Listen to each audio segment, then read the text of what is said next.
Selamat pagi anak-anak. Assalamualaikum warahmatullahi wabarakatuh. Waalaikumsalam warahmatullahi wabarakatuh.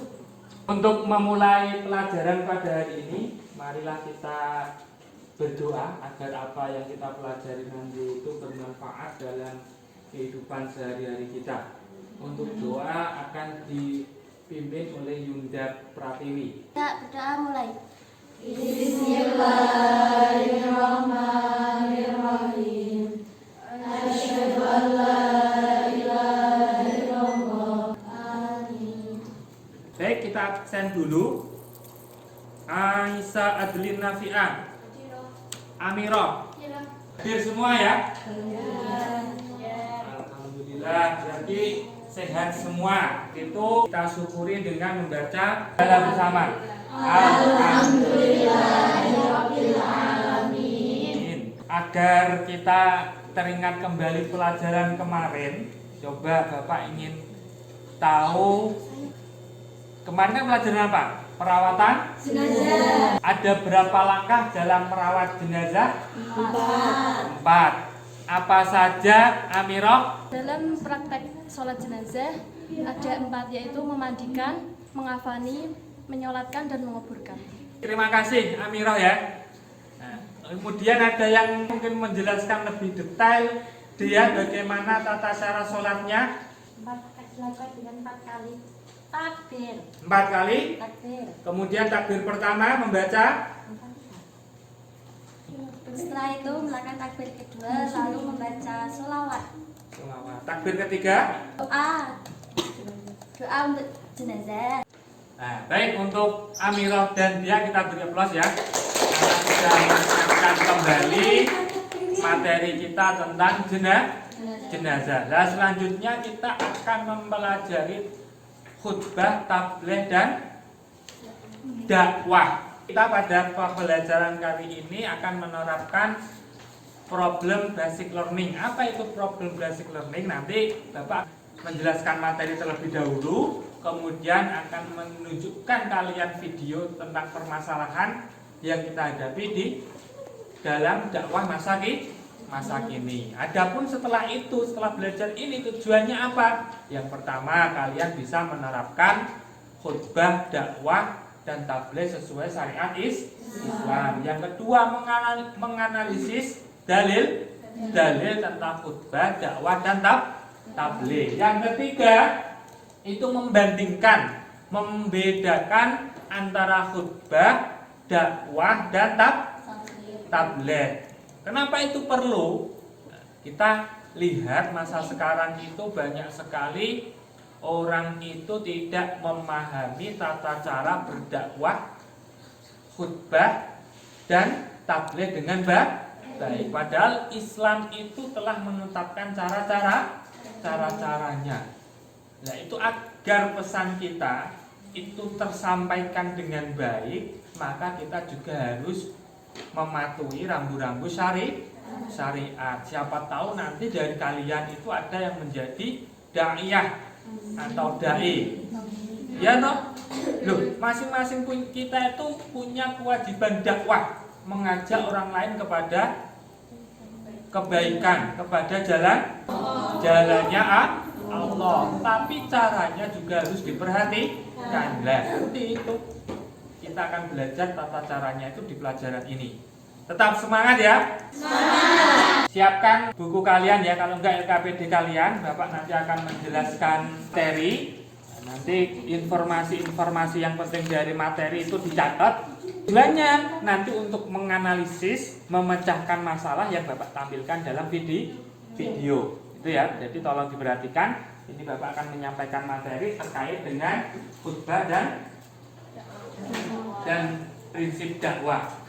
Di sini bisa lihat salat Jumat adalah fardhu ain. Ini dalilnya salat Jumat. Ini diwajibkannya salat Jumat. Ini tentang khutbah Jumat. Syaratnya atau rukun khutbahnya apa? Hamdalah, syahadat, wasiat takwa, baca sebagian Al-Quran. Coba dibaca lancar.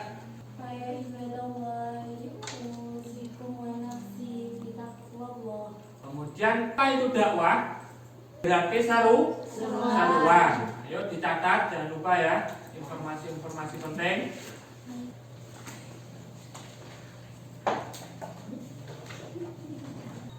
Dakwah via media yang sekarang itu sedang tren ya. Via apa saja? Facebook, kemudian Instagram, YouTube, Twitter. Tapi sekali lagi tidak boleh asal dakwah. Yuk dakwah.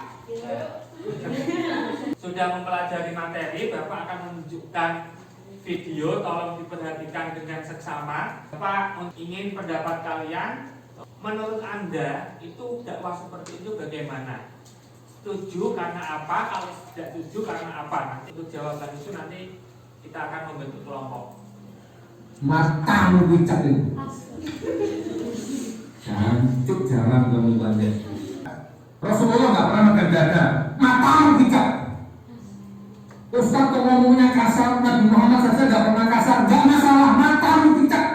Sudah melihat materi dan video tentang masalah dakwah pada masa kini ya. Ternyata memang dakwah itu tak semudah yang kita bayangkan. Mungkin dari materi ataupun video tadi ada dari anak-anak yang masih kesulitan memahami atau pertanyaan pokoknya yang berkaitan dengan dakwah tapi boleh dikaitkan dengan kehidupan sehari-hari. Monggo siapa? Oh ya, siapa namanya? Restu. Tuh monggo. Ustadz, apakah semua orang itu boleh berdakwah? Lalu bagaimana jika orang tersebut belum baik? Kemudian ada lagi? Siapa namanya siapa? Sebutkan dulu. Sofi Aina.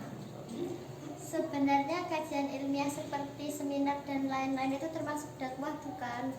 Dua pertanyaan ya dari Restu dan Sofi. Ada yang bisa menjawab di antara kalian? Ya? Menurut saya kajian ilmiah dan diskusi itu termasuk dakwah kalau di dalamnya membahas tentang ilmu. Kemudian yang menjawab dari Restu Wanita siapa? Menurut saya boleh dan bahkan wajib. Kalau menunggu baik dulu ya nanti kita nggak jadi dakwah. Karena terkadang melalui mengajak orang lain dakwah, kita juga ikut memperbaiki diri kita sendiri. Tangan. Ya, benar semua jawabannya, berarti kalian benar-benar memperhatikan materi tadi ya. Itu. Tadi video sudah Bapak tampilkan, banyak sekali permasalahan dakwah pada masa kini. Kita dituntut untuk paham betul bagaimana cara dakwah yang baik. Entah itu melalui khutbah ataupun tabligh. Ada perbedaan antara tiga itu. Nah, tugas kalian itu di samping nanti memecahkan masalah tentang tadi ujaran-ujaran kemproh tadi ya, juga saya minta nanti untuk membedakan antara khutbah, dakwah dan tabligh. Silahkan nanti dibentuk kelompok ya, nanti didiskusikan tentang tadi permasalahan dan jalan keluarnya, tentang bagaimana pendapat Anda, solusinya bagaimana, solusi permasalahan tersebut, kemudian perbedaan antara khutbah dan tabligh dan dakwah itu apa ya. Dibentuk 3 kelompok, didiskusikan. Silahkan cari materi dan buat PPT di komputer itu ya, karena kenapa kita pembelajaran di lab, karena biar bisa membuat PPT itu biar lebih gampang, materinya juga bisa kalian cari informasi yang banyak di dalam komputer itu ya. Monggo, saya kasih waktu 10 menit membentuk kelompok, didiskusikan 30 menit. Bagaimana menurut Anda? Gak bisa.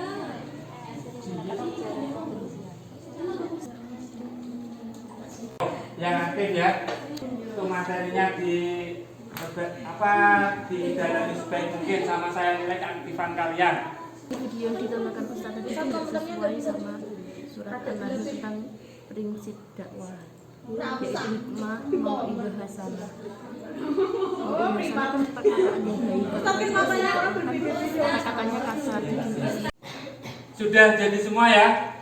Sudah 30 menit lebih. Sebelum masih ada yang ditanyakan nggak? Kesulitan nggak? Ada yang Alhamdulillah. Itu satu-satu ya. Kelompok mana dulu? Kelompok 2 dulu ya. Siapa yang maju? Ketuanya siapa? Dan yang operator siapa? Afsah ya. Monggo nanti terus kelompok 3. Kemudian kelompok 4, kemudian kelompok 2. Ya. Assalamualaikum warahmatullahi wabarakatuh. Waalaikumsalam warahmatullahi wabarakatuh. Saya perwakilan dari kelompok 2 ingin menyampaikan hasil diskusi tentang materi khutbah, dakwah dan tabligh. Bagaimana menurut Anda dakwah dengan ujaran kebencian? Contohnya dengan menghina, dengan kekerasan. 1. Tidak sesuai dengan suratan Nahl ayat 125 tentang prinsip dakwah, yaitu hikmah, mau'izatul hasanah, mujadalah dengan cara yang paling bagus. Apa sih solusinya? Yang 1, manusia dihimbau untuk menutup mata melihat kekurangan orang lain dan agar menilai seseorang dari sisi prestasi dan kelebihannya. Cukup sekian dari saya. Wassalamualaikum warahmatullahi wabarakatuh. Kasih plus. Assalamualaikum warahmatullahi wabarakatuh. Waalaikumsalam warahmatullahi wabarakatuh. Saya perwakilan dari kelompok 2 akan mempresentasikan hasil diskusi yang bermaterikan khutbah, tabligh dan dakwah. Nah, di sini perbedaan khutbah, dakwah dan tabligh. Perbedaannya yang pertama, dakwah dan tabligh bisa kapan saja, sedangkan khutbah hanya bisa pada waktu tertentu atau khusus. 2. Khutbah terdapat syarat tertentu, sedangkan tabligh dan juga dakwah tidak mempunyai syarat dan rukun. Ya, kasih plus ya. Assalamualaikum warahmatullahi wabarakatuh. Sudah ya, tadi udah maju semua ya. Jadi kelompok 1 sampai 4. Kemudian mungkin masih ada yang ditanyakan atau ada masukan ke kelompok lain. Oh ya, Uya. Ustadz, itu saya tadi kurang paham. Jadi penjelasannya secara simpel gimana ya Ustadz? Yang mana? Tentang apa? Simpel tentang apa? Perbedaan itu tadi sama-sama dakwah. Maksudnya khutbah, dakwah dan tabligh. Sebenarnya itu pertama orangnya itu dai, mubaligh dan khotib. Kemudian yang kedua itu adalah tempatnya, tempat dan waktunya. Tabligh dan dakwah itu bebas, tapi kalau khutbah tempatnya di masjid, waktunya hari Jumat. Nah, itu ya, paham ya Uya? Paham Ustadz? Nah, baik. Kita sekali lagi apresiasi untuk teman kita yang sudah maju. Kita sudah sampai di penghujung pelajaran ya. Jadi apa yang bisa kita tarik kesimpulan dari materi kali ini? Boleh enggak khutbah itu dengan tata cara yang tidak baik, dakwah dengan tata cara tidak baik, boleh tidak? Tidak. Kenapa?